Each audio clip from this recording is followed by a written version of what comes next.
Salut, c'est Trado, l'heure est grave. Je suis content néanmoins de vous retrouver pour l'analyse technique du CAC 40. C'est un moment historique. Malheureusement, on n'a jamais vu de baisse de 12,28% sur le CAC 40. Et pour avoir eu l'occasion d'assister au crash de 2001 et de 2008, je peux vous dire que ce qui se passe actuellement est du même tonneau, hein. C'est-à-dire qu'on est effectivement rentré dans une peur panique. La baisse actuelle nous amène à consolider de voilà 34%, c'est-à-dire qu'en l'espace de 3 semaines, eh bien, le CAC 40 a subi un amaigrissement d'un tiers de sa valeur. Et il y aura beaucoup de choses à dire dans cette vidéo, qui va être forcément un petit peu décousue, mais j'ai reçu tellement de messages que je vais essayer de non seulement faire l'analyse du CAC 40, de mettre en perspective. Beaucoup de gens, beaucoup d'investisseurs perdent énormément d'argent, les économies de 10 ans, parfois les économies d'une vie sont menacées. Et il va falloir que je prenne le temps de faire encore une fois cette vidéo très décousue et je vous prie de m'en excuser. On va aller assez vite sur les données journalières tout simplement parce que lorsque la panique est en place, il faut monter les unités de temps pour voir ce qui pourrait faire rempart. En tout cas, vous remarquerez un nouveau gap ici qui a été ouvert. Ça ne sera jamais que le quatrième depuis la baisse. Ce gap, il est compris entre 4500 et 4603. Un nouveau gap qui sera une résistance, hein, donc pour plus tard, ou du moins un repère de baissiers qui voudront reshorter le CAC 40. Hein. On a également toutes les résistances qu'on a mentionnées, hein, qui ont été cassées et qui donc changent de polarité et deviennent théoriquement de support, deviennent résistance. Il y en a tellement qu'on voit mal comment on pourrait monter d'un coup après. Hein. En tout cas, le prochain support, il est à 3958, 3985 et le suivant, il est là. Il est à 2788, non pas 2788, heureusement 3788, 3916 sont des supports très lointains, hein, parce que forcément il faut remonter dans le passé pour les retrouver, plus on descend, et ce sont des supports qui sont nés ici, vous le voyez, octobre 2014, février 2016, et puis celui qui est au-dessus à juin 2016. Hein. Donc voilà où on en est. Et on va regarder maintenant les éléments purement techniques qui sont là. Je fais les choses, je passe assez rapidement sur des choses qui ont moins d'importance maintenant. Ah oui, j'ai oublié avant les éléments techniques. Je vous avais signalé l'existence ici d'une configuration dangereuse en 3 corbeaux noirs. 1, 2, 3, c'est-à-dire 3 bougies qui descendent, 3 bougies avec la bougie N+1 en fait qui ouvre dans la bougie précédente et qui termine plus bas que n'a clôturé la précédente. J'avais dit que c'était pas bon signe. Bon bah voilà, j'avais pas du tout anticipé une baisse de 12%, mais les chandeliers japonais nous avertissaient. Évidemment, l'objectif du drapeau baissier a été atteint. Ok, on était sur ça. L'objectif, c'est d'aller chercher la hauteur du mât reporté par-delà la figure de cette manière-ci. Voilà, bon bah ça y est, c'est fait, on l'a touché. On l'a touché même assez rapidement. J'aimerais également maintenant parler de plusieurs choses, à commencer par les éléments techniques. Alors, nous avons la moyenne mobile à 7 jours qui descend. On est donc en tendance de très court terme baissière, en dessous de la M20 qui descend, et puis on vient de faire un nouveau T1. Alors attention, hein, comme vous le savez, hein, lorsque l'on fait un T1, c'est-à-dire une clôture en dessous de la Bollinger inférieure, avec la Bollinger inférieure qui descend, et la Bollinger supérieure qui monte, on a plus d'une chance sur deux d'avoir une deuxième clôture en dessous de la Bollinger inférieure. Ça ne veut pas dire que ça va baisser, ça veut dire simplement qu'on ne devrait pas clôturer plus haut que la Bollinger inférieure qui va descendre. Ça fonctionne hein, bien, regardez T1, T2, T3, T4, T5, T6, T1, T2, et puis bon voilà, c'est normalement les statistiques devraient être respectées. Alors, j'en profite. Premier, non, je vais faire les choses d'abord dans l'ordre. Techniquement, on a également au niveau des autres éléments une tendance qui est toujours baissière, évidemment. Vous avez le CCI qui est en survente, le stochastique qui est sous son signal, le MACD 0 sous son signal, le MACD sous son signal, le momentum négatif, le RSI négatif. Tout est absolument noir. Et ce qui nous amène à considérer les volumes. Alors les volumes qui étaient en diminution avec les précédentes baisses montraient qu'il y avait de moins en moins de vendeurs et que le seuil de douleur atteint était suffisant, ou du moins insuffisant pour que les ultras vendent leurs actions avec la belle baisse d'aujourd'hui. Excusez, le terme est très mal choisi. Eh bien, on est rentré dans une autre frange d'actionnaires qui résistaient à vendre et qui ont finalement vendu, une augmentation des volumes, ce qui m'amène à parler du phénomène de capitulation. La capitulation en bourse, c'est lorsque la baisse a été tellement forte que tous ceux qui voulaient vendre ont capitulé, ont vendu, et il n'y a plus personne pour vendre. Quasiment plus personne. Et c'est justement dans ces moments-là que la baisse s'arrête. C'est logique, c'est-à-dire que pour que ça baisse, il faut qu'il y ait des gens qui vendent. Si tout le monde a vendu, ben, il n'y a plus personne pour vendre.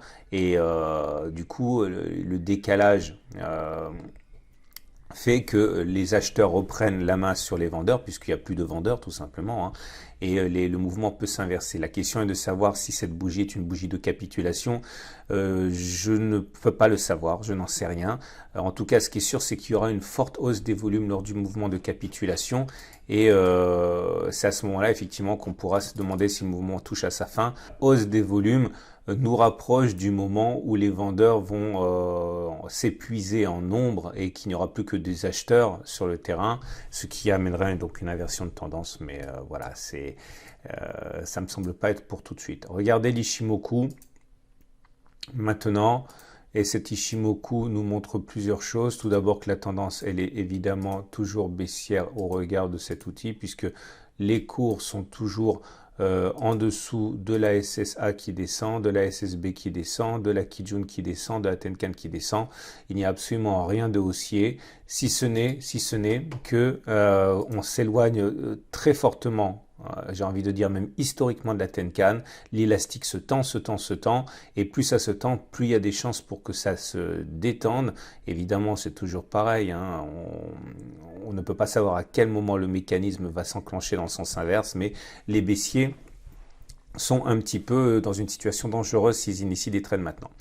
J'ai fait cette analyse très rapidement et maintenant je vais passer à des éléments qui sont plus importants pour beaucoup d'entre vous, car ils dépassent le cadre d'analyse de court terme.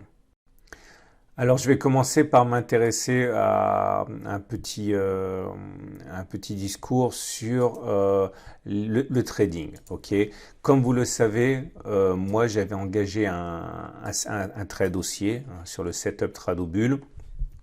J'avais mis mon stop à 5400, à 4420, c'était à peu près ici. Ok, donc j'ai été sorti.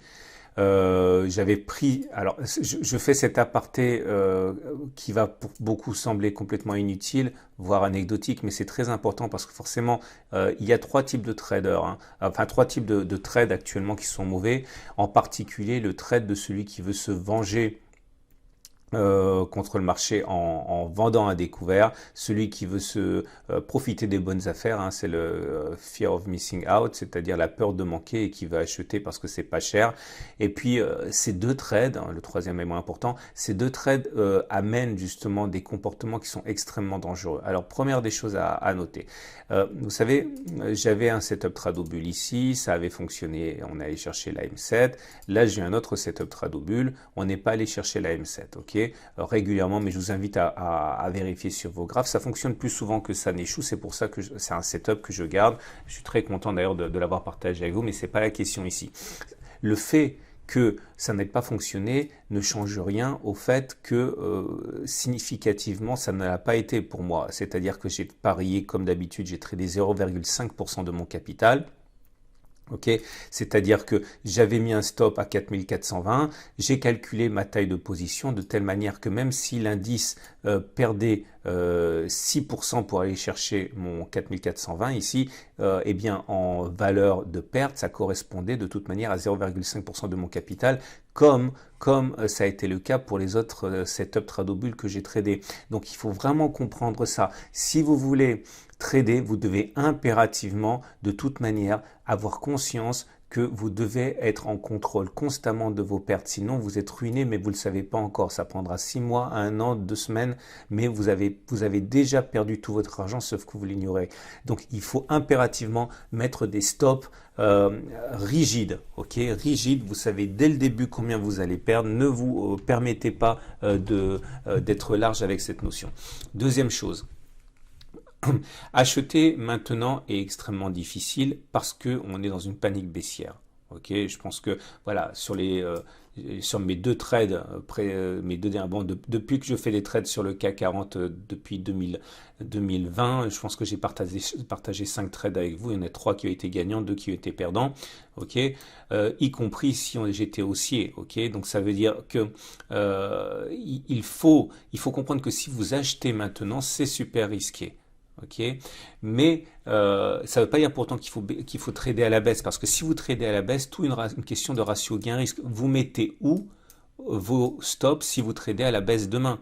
Ok, ça veut dire quoi cette histoire? Ça veut dire que le trading, c'est facile. Dans 99% des cas, vous allez avoir une position qui est gagnante à un moment ou à un autre. Mais si vous ne savez pas qu'en sortir avec un gain, ou vous ne savez pas qu'en sortir avec une perte, eh bien, à un moment ou à un autre, vous allez sortir avec une perte. Ça, c'est une chose qui est sûre, parce que les mouvements sont oscillatoires. Je le dis encore une fois, si vous shortez maintenant, vous mettez où votre stop loss? Arbitrairement, vous allez le mettre ici, ou là, qu'importe. Mais en tout cas, il faut que ce soit logique. Et il faut surtout que si vous le mettez par exemple ici, eh bien, il faut que votre ratio gain-risque soit légitime. Si vous le mettez ici à plus 8% de baisse, de hausse, il faut que vous visiez au moins 8%.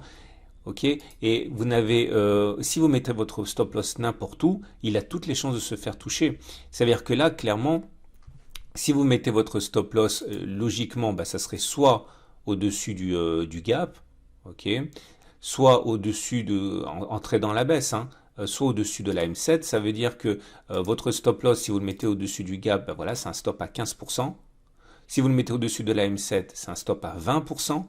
Vous n'allez pas le mettre, par exemple, ici à 5% parce que c'est acceptable. Okay, donc, il faut trouver des trades qui soient avec un ratio gain-risque qui vous permettent d'être légitimes. Là, la solution la plus facile pour un stop loss en swing baissier, c'est en cas de clôture au-dessus de la Bollinger inférieure. On va dire effectivement, voilà, au-dessus à 8-9%.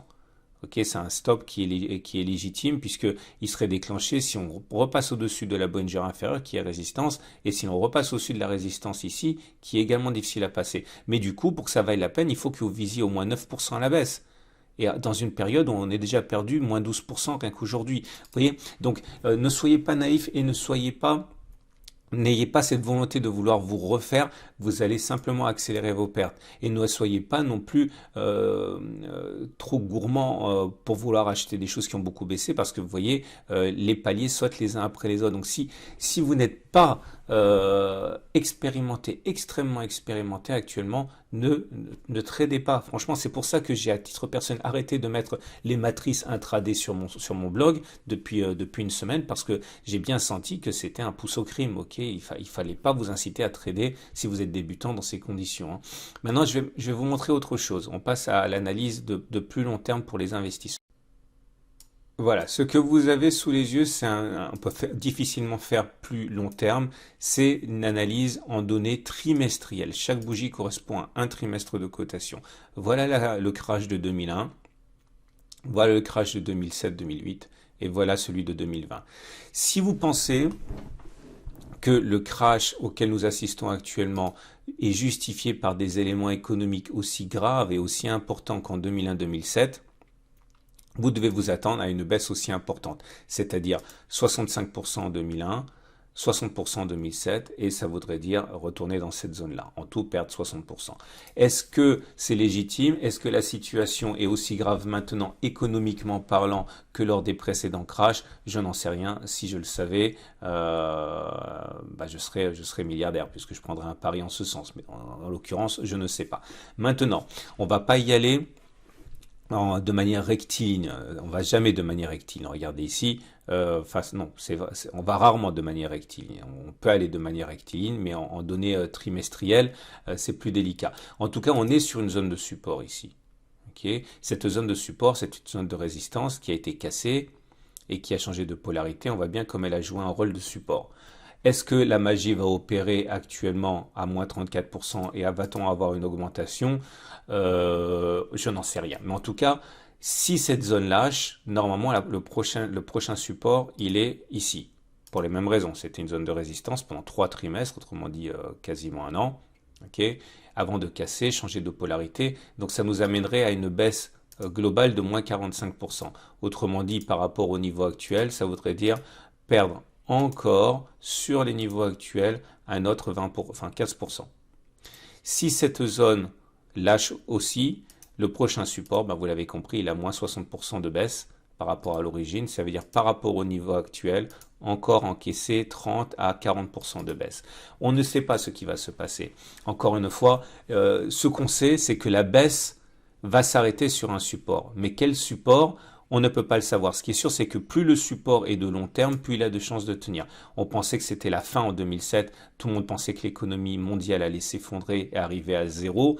C'était lors de la crise des dettes souveraines que l'euro allait disparaître. Non, finalement, on a rebondi sur la zone de support ici. Est-ce que c'est cette zone de support qui va nous sauver une fois de plus? On n'en sait rien. Mais en tout cas, voilà.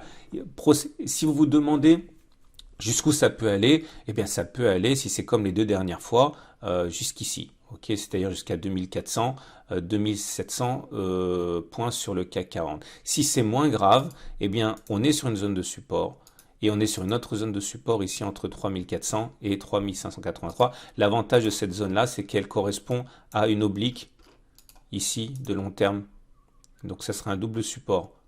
Peut-être qu'on va là. Alors maintenant, qu'est-ce qu'on fait si on est investi? Alors, je ne vais pas non plus vous raconter des histoires parce que c'est pas trop productif. Est-ce que je gagne de l'argent actuellement? Non, je ne gagne pas d'argent actuellement.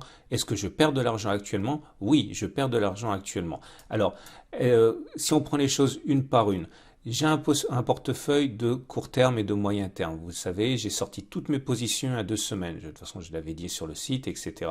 J'avais gagné de l'argent. J'ai bien profité ces dernières années sur mes portefeuilles court terme, moyen terme. Je n'ai plus rien. Je suis flat complètement et je suis sorti avec un bénéfice et j'ai eu beaucoup de chance à ce niveau. Est-ce que je gagne de l'argent sur mes investissements en or? Oui, évidemment, puisque l'or a beaucoup progressé et ça me permet justement de voir les choses arriver. Je vais vous montrer quelque chose après. Est-ce que je gagne de l'argent sur mes investissements de long terme, c'est-à-dire mon portefeuille de long terme qui n'est pas fait pour être changé, qui est simplement l'objet de zones d'accumulation rationnelle? Alors, sur le long terme, oui, évidemment, puisque j'achète depuis toujours. Maintenant, chaque fois qu'on revient sur une zone de support ici, je rachète un petit peu. Je le mets sur le site quand je renforce. Je renforce sur sur la méthode d'accumulation rationnelle qui fait partie du pacte Outrado. Chaque fois qu'on revient sur un support hebdomadaire, je rachète quelques poignées de pourcents. Donc j'accumule, j'accumule, j'accumule. Ce qui explique d'ailleurs que mon portefeuille grossit régulièrement, même si on a des crashs réguliers. C'est parce que chaque fois qu'on va sur des supports, j'achète, j'achète, j'achète. Donc quand ça remonte, je suis gonflé à bloc. Donc c'est ce qui me permet justement de tirer mon épingle du jeu. Donc actuellement, en tant qu'investisseur de long terme, j'ai pas pu faire autrement que de prendre dans le visage cette baisse à laquelle on a assisté, c'est-à-dire ces 34%, je les ai subis sur mon investissement sur mon portefeuille de long terme. Heureusement, ça correspond à une petite partie de tous mes investissements, entre l'immobilier, entre l'or, entre mes portefeuilles de trading de court terme, de moyen terme. Ça correspond à une petite partie de mes investissements, donc c'est pas trop grave. Mais je vais pas vous dire que je passe de bonnes semaines en m'engraissant. C'est faux, c'est absolument faux. Ok. Mais par contre, ce que je fais, c'est que comme j'ai beaucoup de portefeuilles différents qui me permettent de rééquilibrer, notamment beaucoup de cash en proportion, je suis pas en train de vous dire que j'ai des millions, en proportion, chaque fois qu'on vient sur des supports, comme là, j'accumule. Et lorsque la baisse sera terminée, parce que ça va forcément terminer un jour, est-ce que ça va terminer ici ou là, je sais pas, peut-être même qu'on ira plus bas, j'en sais rien. Mais en tout cas, comme j'accumule, ok, régulièrement, quand ça repart, il me faut moins en pourcentage pour récupérer ma mise, entre guillemets, que si j'accumulais pas sur les supports. C'est la méthode d'accumulation rationnelle, encore une fois. Je vous invite vraiment à la regarder. Puis à côté de ça, il est vrai que sur l'or, je fais plus que compenser. Maintenant, je vais vous montrer autre chose. Donc maintenant, on va basculer du côté hebdomadaire et je vais faire le point avec la vague de Wolf. Ok, voilà où nous en sommes. J'avais expliqué dans la vidéo d'hier, mais pas uniquement d'hier, il y a déjà 2 semaines, qu'on avait une vague de Wolf. 1, 2, 3, 4, 5. Premier objectif, aller chercher le point 4 qui a été rallié. Deuxième objectif, aller chercher le point 6. Objectif rallié enfoncé. Ok, donc ça c'est terminé, on est sur une zone de support mensuel. Toute cette zone m'intéresse pour accumuler, vous le savez. Mais quand je dis accumuler, voilà, c'est 1 ou 2% par 1 ou 2%. Ok, je suis pas en train de faire un all-in parce que si ça descend encore, vous l'avez compris, il faut que je sois capable d'accumuler. Alors maintenant, regardez quelque chose. Là, je viens de mettre l'or. L'or en même temps que le CAC 40. Regardez ce qui se passe et regardez pourquoi j'accumule de l'or depuis les années 2000 et pourquoi c'est une assurance. Ok, ça c'est la crise de 2001. Ok, alors regardez ce qui s'est passé. Pendant que les marchés s'effondraient, ok, de 60%, l'or lui, il a monté. Pendant qu'en 2008, les marchés s'effondraient de 60%, l'or, lui, il a monté. Il est monté. Et là, ce qui se passe, c'est pareil. Pendant que le CAC 40 perd 30%, l'or, lui, continue de monter. Alors, vous avez des attaques sur l'or. Pourquoi vous avez des attaques sur l'or? Alors, certains vont dire que c'est manipulé, etc., etc. Je dis pas que c'est pas le cas, c'est le cas, ok? Mais surtout, il est manipulé. La baisse n'est pas due à la manipulation. La baisse est due au fait que tous les investisseurs qui ont des appels de marge actuellement, qui ont spéculé à la hausse ou qui ont besoin de cash pour renforcer parce qu'ils savent quand même qu'il y a des opportunités, vendent l'or pour trouver de l'argent frais pour pouvoir soit couvrir leur position, soit investir à faible coût. Et c'est pour ça que l'or baisse de manière épisodique. Si je me mets en données journalières, vous allez encore mieux comprendre. Voilà. Regardez les baisses auxquelles on assiste sur l'or. Vous voyez, c'est les bougies grises là, hein, puisqu'on compare l'or et le CAC. Il y a des baisses. Il y a des baisses, cette baisse-là, cette baisse-là. Donc, mais pour des raisons que je viens d'évoquer. Mais globalement, lorsque vous remontez les unités de temps en données hebdomadaires, comme c'est le cas ici, même si les périodes de baisse existent sur l'or, vous le voyez bien avec les bougies grises, globalement, c'est complètement insignifiant par rapport à la hausse sur l'or. Et regardez sur les données mensuelles, c'est ce que j'ai expliqué. Vous voyez, il y a quelques bougies grises, mais globalement, depuis que les marchés s'effondrent, depuis fin janvier 2020, l'or monte. Donc, si vous voulez investir sur l'or, vous pouvez toujours le faire. Je vous rappelle que moi, j'investis depuis les années 2000. Je vous invite d'ailleurs à faire très attention aux partenaires avec lesquels vous bossez. Je vous rappelle également que investir dans l'or, pour moi, ça ne veut pas dire acheter du papier, ça ne veut pas dire investir en certificat, en turbo, en tracker. Pour moi, l'or, c'est que du métal. Si ça vous intéresse, vous avez mon partenaire juste en dessous de la vidéo, c'est au coffre.com. Vous pourrez au moins être sûr d'acheter des pièces qui sont en or, qui sont stockées hors du système bancaire, etc. au cas où. Mais voilà, c'est une solution. Alors, si vous êtes investisseur et si vous voulez vous couvrir, vous avez trois solutions de manière générale. Ok, à titre personnel, j'accumule à chaque fois que l'on descend massivement, ce qui me permet de charger la barque. Passez-moi l'expression. J'ai de l'or et qui me permet justement de contrebalancer la baisse des marchés. Alors maintenant, vous avez une troisième solution, c'est de spéculer à la baisse, mais franchement, je ne vous encourage pas à le faire à moins que vous ayez énormément d'expérience. Et si vous êtes un trader, vous devez savoir que vos setups, vos stratégies à la baisse ne sont pas symétriques aux stratégies à la hausse. Par exemple, je dis n'importe quoi. Si vous avez un signal haussier qui est basé sur le MACD qui fait ça et le stochastique qui fait ça, eh bien, il faut savoir qu'à la baisse, c'est pas symétrique. Il va falloir changer quelque chose généralement parce que le plus souvent, c'est le cas pour moi, mes setups haussiers ne sont pas symétriques aux setups baissiers. Et il y a des paramètres à changer. Donc, c'est compliqué de spéculer à la baisse. Voilà, je pense que j'ai fait le tour de ce que je voulais vous dire pour les traders, pour les investisseurs, pour partager aussi, parce que je ne voudrais pas que vous pensiez que parce que je suis sur les marchés actuellement, je m'engraisse comme un cochon et que je gagne de l'argent. Non, actuellement, je le répète, sur ma position d'investissement de long terme sur action, je subis de plein fouet les 34%. Je ne le vois pas globalement parce que j'ai une stratégie globale qui me permet de lisser les choses, mais sur cette poche action, voilà, je suis comme la plupart d'entre nous tous. Hein, ce sont des positions qui sont faites pour ne jamais être vendues. juste lissé, et voilà, je prends les 34% dans les dents comme tout le monde, hein. Voilà, j'espère que ça vous aura aidé. Si vous voulez encore une fois vous couvrir en éventuellement achetant de l'or, ou au moins vous informer, je vous invite encore une fois à regarder les vidéos d'investissement de long terme que je publie toutes les semaines. Voilà, je suis de tout cœur avec ceux qui subissent un moment très très très difficile à négocier. À demain pour la mise à jour.